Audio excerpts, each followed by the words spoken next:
Mr. Swing, or may I call you Bill? You and I have talked many times in the past, and I've always admired your sense of candour and great sense of optimism. And for this rather special Geneva audience that we have today, thanks to this video recording, please tell me and all those watching us the role of the International Organization for Migration, and in particular, what it is that you actually do as its leader. Thank you, Mr. McKay, and by turns, if I may call you Michael.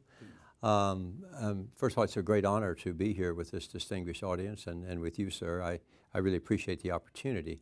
The organization I head, the International Organization for Migration, was founded in 1951. It's our 65th year. We were founded initially simply to bring many European refugees ravaged by the Second World War to safe shores and new lives, Canada, the US, Australia, and elsewhere. Since then, we've expanded both in following the complexity of migration to be now a global organization, 162 member states, much of the Caribbean and the Western Hemisphere, all of Africa, much of Asia and the Middle East and Europe. We now have 10,000 persons worldwide in about 480 places.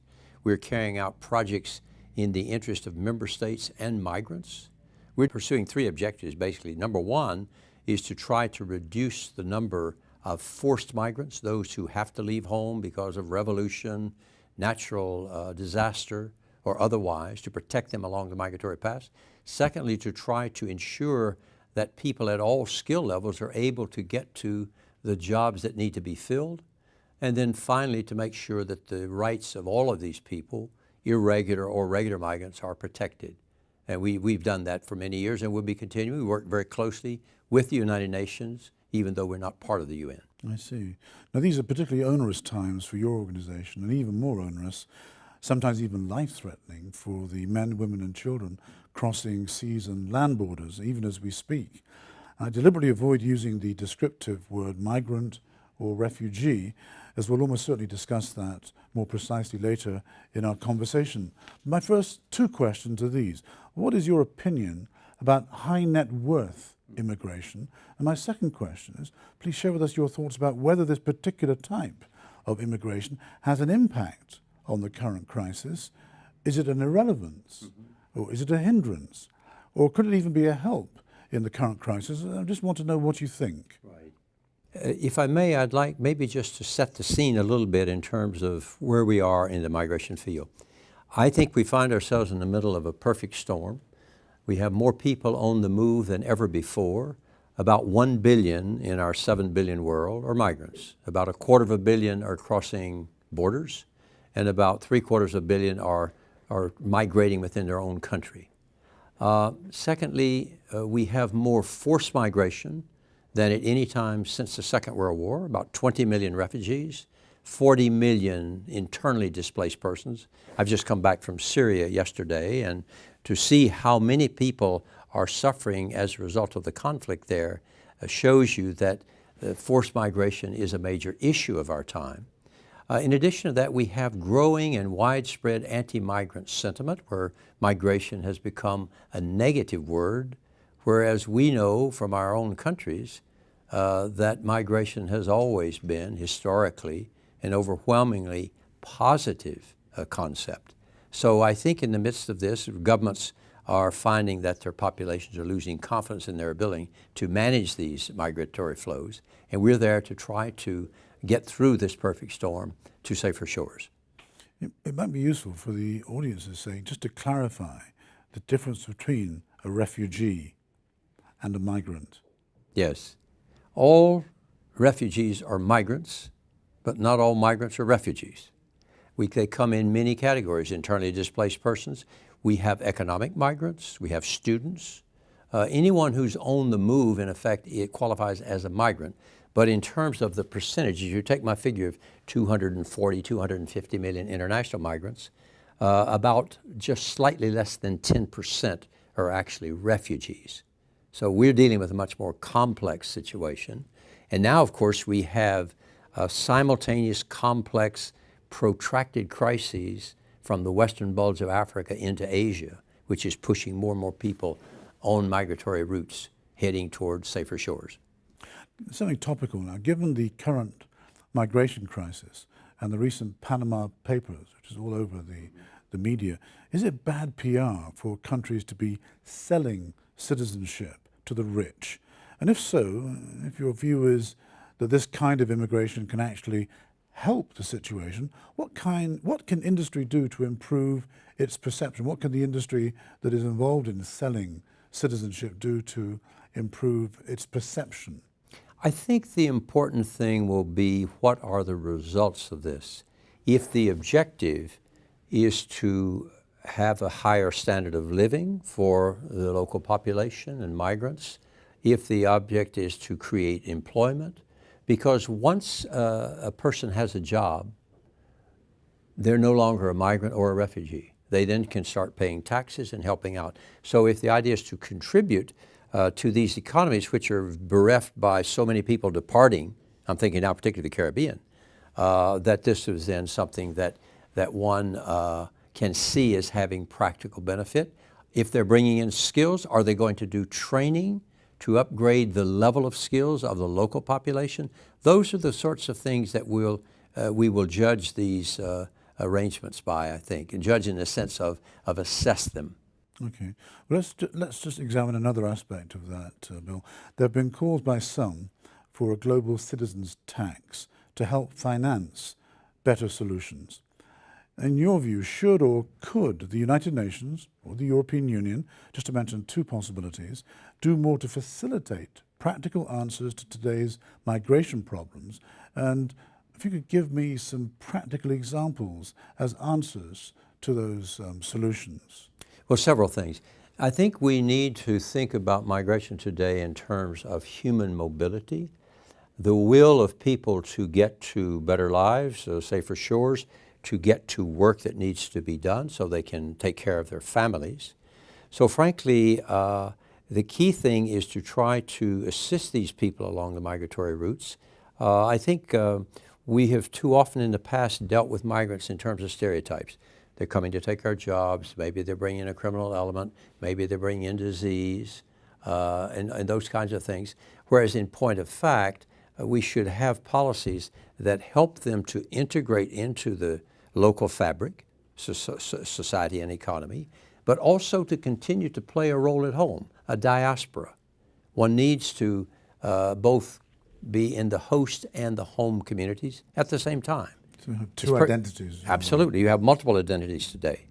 So I think that more we can do to help people to integrate into society and become contributing citizens who are paying tax, because the taxes that migrants pay far outweigh the amount of public services they're getting.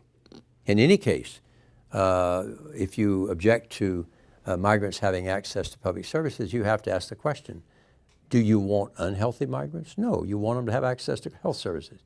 Do you want uneducated migrant children? Well, obviously, no, you want them to have access to schools. What about entrepreneur visas? What's your view of that kind of visa? That's a visa for high net worth individuals who are prepared to make significant investment in countries in exchange for citizenship. Could this help mitigate the issue of migrant employment, or is it too simplistic?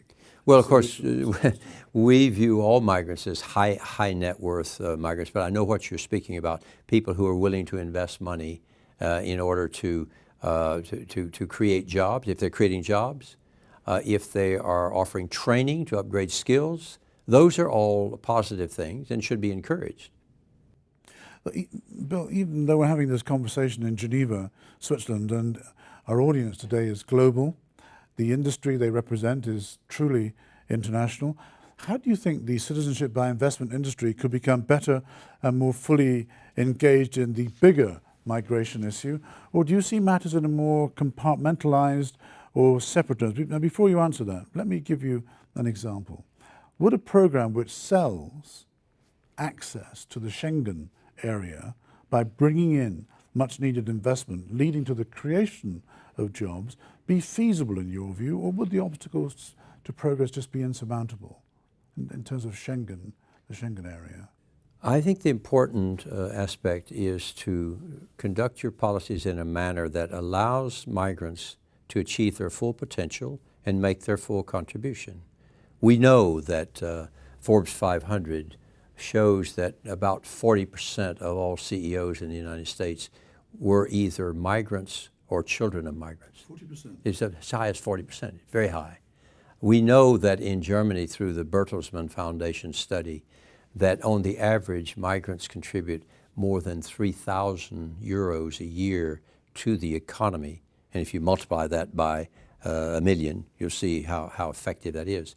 We also know that the remittances that migrants can earn from various investments is about $450 to $500 billion a year, which is double all direct aid, and it's almost equivalent to direct foreign investment. What it means is that this is roughly the equivalent of the GDP of a small to medium-sized European country. And if you took the 250 million international migrant figure I gave you, this would mean that if they became a country, they would be slightly smaller than Indonesia in population and slightly larger than Brazil. These are surprising numbers. Surprising numbers. And I think the figure of 250 million probably is on the low side. We don't really know. So it's a major issue of our time. It's a global trend, a mega trend, and it's something that's going to require the attention of all responsible policymakers for many years to come. Now, turning to the bigger picture, the burning issues on your desk, well, I just wonder what they are and whether matters will get worse before they get better in terms of the big picture of migration today. What's your view on that? Well, I think, first of all, we should have all known several years ago that there was likely to be an outflow of migrants coming into Europe and other parts of the world because of this unmitigated crisis situation we have. I don't recall a time in my life when we've had so many simultaneous complex and protracted crises, most of all, of course, being Syria, but you have Iraq, Afghanistan, South Sudan, Central African Republic, Boko Haram in Nigeria, Ebola in the Mana River Union area, and many, many others that I didn't mention. And you cannot expect that people who have been living in refugee camps or internally displaced, their children have been in school for several years, they can't work on the local economy, their life is on hold, they're not going to take that for so much longer, and they're going to head somewhere seeking a better life.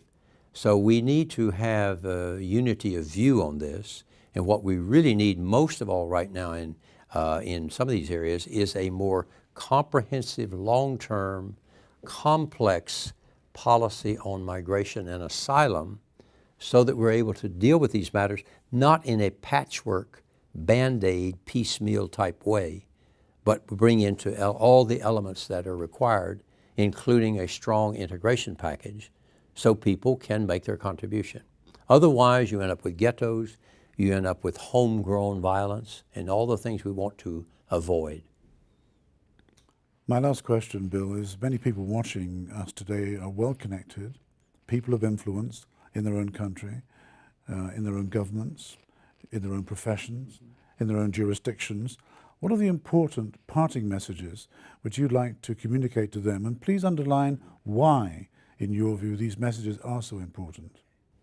Let me start with two. First of all, and this is why I'm very pleased about this interview because it's a chance to speak to a wider audience, we must all work together to try to change the migration narrative.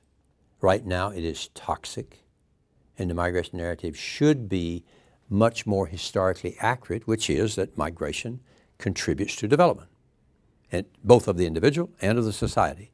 That message has now been lost. It's been replaced by one which links migration with negative connections, including terrorism. The second one is closely related. We need to help people and governments to begin to manage diversity in a responsible, humane, and dignified manner. And tell us what that means. What I mean by that is that if you look at the demographic figures, all of the OECD countries, for example, including Japan, including my own country, the United States and others, we have two phenomena here. One, people are living longer and they're having fewer children. So Japan alone will need tens of millions of workers at all skill levels. that they won't have by 2050. Same thing for Europe. Europe maybe, I don't know, the estimate's 40 million, 50 million. So we need to begin planning for that now. And to do that, we need to link humanitarian and compassionate concerns with our own economic concerns. And it links up rather nicely. But if we're only thinking in terms of pushback, we won't get there. So I think those are the two. I believe that based on the drivers of migration, demography, disasters, demand for labor, discrepancy socioeconomically between global north and global south that is growing, desperation migration, all of these things, all of our societies are going to become inexorably much more multicultural, multi-ethnic, and multi-religious.